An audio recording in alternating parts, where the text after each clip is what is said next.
नमस्ते दोस्तों, मेरे चैनल का नाम है इंडियन जीके गुरु। और आज मेरा जो विषय है वो पीएमसी बैंक का ही विषय है। और मैंने इस विषय में मेरे पहले 2 वीडियो भी बनाए हैं और उसमें मैंने इस अन्याय के खिलाफ आवाज़ उठाई है।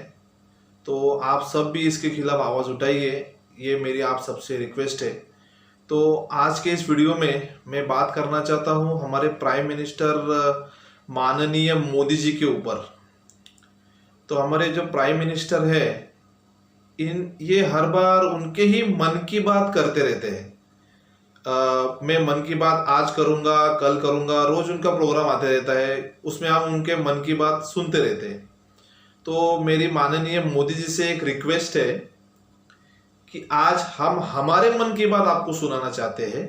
हमारे मन में क्या है वो आप सुनिए, क्योंकि आप जिस तख्त पर बैठे हैं उस तख्त पर जनता ने आपको बिठाया है।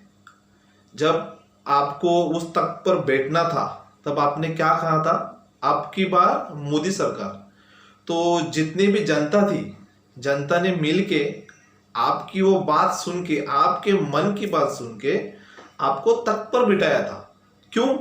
क्योंकि उनके अच्छे दिन आएंगे, लेकिन उनको ये पता नहीं था कि उनके इतने बुरे दिन आएंगे। तो माननीय मोदी जी, आप प्लीज अब हमारी बात सुनिए। जितने भी पीएमसी बैंक के डिपॉजिटर्स है वो आज ऐसी जिंदगी जी रहे हैं कि उनकी जिंदगी नर्क हो चुकी है। खाने के लिए पैसे नहीं है, मेडिकल एक्सपेंसेस के लिए पैसे नहीं है, बाकी के जो रोजमर्रा की जो एक्सपेंसेस है उसके लिए भी पैसे नहीं है। क्या करेंगे हम? इतनी सारी प्रॉब्लम्स है। मैंने अभी रिसेंटली अपने मोदी जी का एक वीडियो देखा था। उस वीडियो में माननीय मोदी जी हमारा जो राष्ट्रीय पक्षी है मोर, उसको दाना पानी खिला रहे हैं। अच्छी बात है, बहुत अच्छी बात है। मैं तो बोलता हूँ प्राणियों को खाना और दाना पानी खिलाना चाहिए। लेकिन मेरी मोदी जी से एक छोटी रिक्वेस्ट है, आप आपका अमूल्य समय निकाल के थोड़ी दया, मानवता, इंसानियत हम पर भी दिखाइए, क्योंकि हमें अब उसकी बहुत ज़रूरत है। क्योंकि हमारा जो प्रॉब्लम है वो सॉल्व नहीं हो पा रहा है और आप हमारे पास ध्यान नहीं दे रहे हो। क्योंकि गए 1 साल से जो प्रॉब्लम है उसमें आपने आपके मन की बात में हमारे जो डिपॉजिटर्स है, जो प्रॉब्लम से गुजर रहे हैं, उनकी एक भी बात नहीं की। सिर्फ आपके जो आरबीआई के गवर्नर है शशिकांत दास जी, वो आपके स्पोक पर्सन हो गए हैं। वो आके कुछ ना कुछ सवाल जवाब करते रहते हैं। उनको दिल्ली हाई कोर्ट से कुछ सवाल जाता है, उसके ऊपर वो जवाब देते थे, ऐसा प्रॉब्लम है, हम प्रॉपर्टी सेल नहीं कर सकते हैं, प्रॉपर्टी सेल नहीं हो रही है, 50,000 देंगे, 1 लाख देंगे। तो ये सब चीजें जो है, ये सब चीजें अभी खत्म होनी चाहिए, क्योंकि अभी जनता इस सब चीजों से ऊब चुकी है। जनता को अभी न्याय चाहिए। जितने पीएमसी डिपॉजिटर्स है उनको न्याय चाहिए। तो आप कृपा करके मोदी जी इसके ऊपर आपके मन की बात कीजिए और इसका जल्द से जल्द हल निकालिए। क्योंकि आज तक इस बैंक के प्रॉब्लम में 60 लोगों की मौतें हो चुकी है। कब आप जागेंगे? आपका मानवता धर्म कब जाग उठेगा? ये हमें अभी देखना है।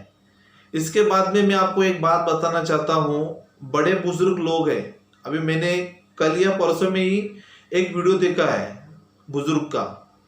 उनमें उस वीडियो में ये बुजुर्ग क्या बोल रहे हैं कि उनके बेटी को कुछ ब्रेन ट्यूमर है। उस ब्रेन ट्यूमर के ऑपरेशन के लिए उनको 15 लाख रुपीज की जरूरत है और उनके बैंक में 50 लाख रुपए फंसे हुए हैं। अभी उन्होंने क्या करना चाहिए? आपको लेटर लिखना चाहिए, बैंक को लेटर लिखना चाहिए, आरबीआई को लेटर लिखना चाहिए, सब करके हो गया। अभी उन्होंने उनका एक ट्वीट किया है।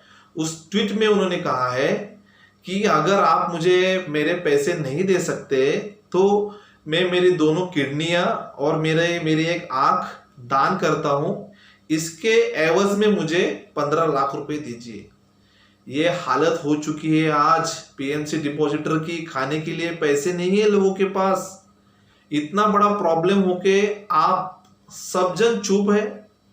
आप इसके ऊपर कुछ भी एक्शन नहीं ले रहे हैं, 1 साल हो गया है। क्या बोले हम, कैसे हम हमारा घर चलाएंगे। इसके बाद में बात आती है आत्मनिर्भर होने की। आप आपके हर भाषणों में रिसेंटली बोल चुके हैं आत्मनिर्भर बनो, आत्मनिर्भर बनो। जनता पहले से ही आत्मनिर्भर है, जनता को किसी ने बताने की जरूरत नहीं है वो आत्मनिर्भर है या नहीं है। जनता खुद की कमाई का खून पसीने का ही खा रही है। लेकिन जो चोर लोग हैं, जितने भी चोर लोग हैं जिन्होंने पीएमसी बैंक का स्कैम किया है, वो जनता के पैसे लेके भाग गए। और जिस वक्त भाग गए किसी ने उसके ऊपर ध्यान नहीं दिया। उसके बाद में उनको पकड़ा गया, वो आराम से बैठे हैं जेल में। और उसके एवज में क्या मिला, पीएमसी डिपॉजिटर को 60 लोगों की मौतें, कितने लोगों के घर बर्बाद हो चुके हैं इस पीएमसी डिपॉजिटर्स के प्रॉब्लम में।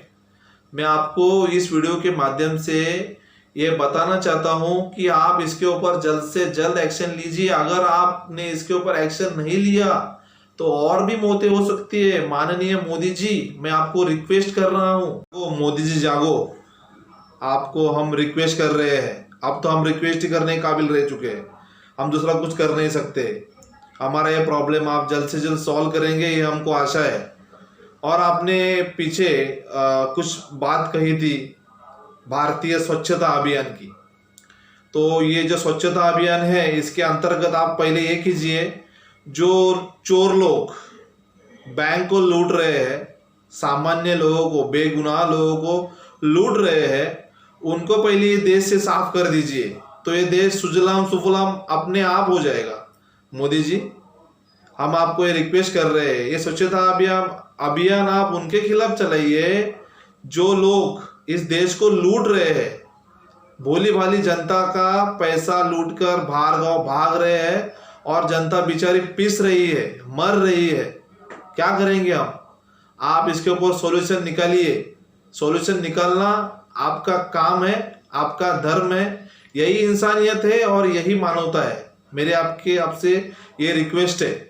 और अंत में मैं मेरे जितने भी पीएमसी डिपॉजिटर्स है उनको ये रिक्वेस्ट करना चाहता हूँ कि प्लीज़ आप इस वीडियो को लाइक, शेयर और मेरे चैनल को सब्सक्राइब कीजिए। जब तक आप मुझे आपका सपोर्ट नहीं देंगे, मैं कैसे आपकी आवाज़ गवर्नमेंट तक, आरबीआई तक और मीडिया तक पहुंचा सकता हूं? यह आपके हाथ में है, आप कर सकते हैं। जैसे आप वोटिंग देके किसी सरकार को तख्त पे बिठाते हैं, वैसे ही आपके हाथ में ये पावर है कि आप सब्सक्राइब का बटन दबाइए, बेल आइकन दबाइए, ताकि मेरे जितने भी वीडियोस है वो आप तक जल्द से जल्द पहुंच सके। और इस वीडियो के माध्यम से जो यूट्यूब का प्लेटफॉर्म है, इसके माध्यम से हम जितने मेरे पीएमसी डिपॉजिटर्स है, जो आम जनता है, उन तक मेरी आवाज़ पहुंच सके। आवाज़ अगर मेरी सब तक पहुंचेगी तो हमको जल्द से जल्द न्याय मिलेगा। मेरी आप सबसे रिक्वेस्ट है, आप प्लीज़, मैं आपको रिक्वेस्ट करता हूं कि इस चैनल को आप सब्सक्राइब कीजिए, लाइक कीजिए, शेयर कीजिए। और मुझसे अगर इस वीडियो में कुछ भी गलती होती है, आपको लगता है कि मेरे मुंह से कुछ गलत अल्फाज या तो गलत शब्द निकल गए हैं, तो आप प्लीज़ मुझे मेरे कमेंट बॉक्स में लिखिए और मुझे बताइए कि क्या सही है और क्या गलत है। आपका सुझाव मेरे लिए बहुत ज़रूरी है। अंत में मैं बोलता हूँ कि आप जल्द से जल्द इस अन्याय के खिलाफ आवाज़ उठाइए, ये मेरी आप सबसे गुजारिश है। जय हिंद, जय महाराष्ट्र।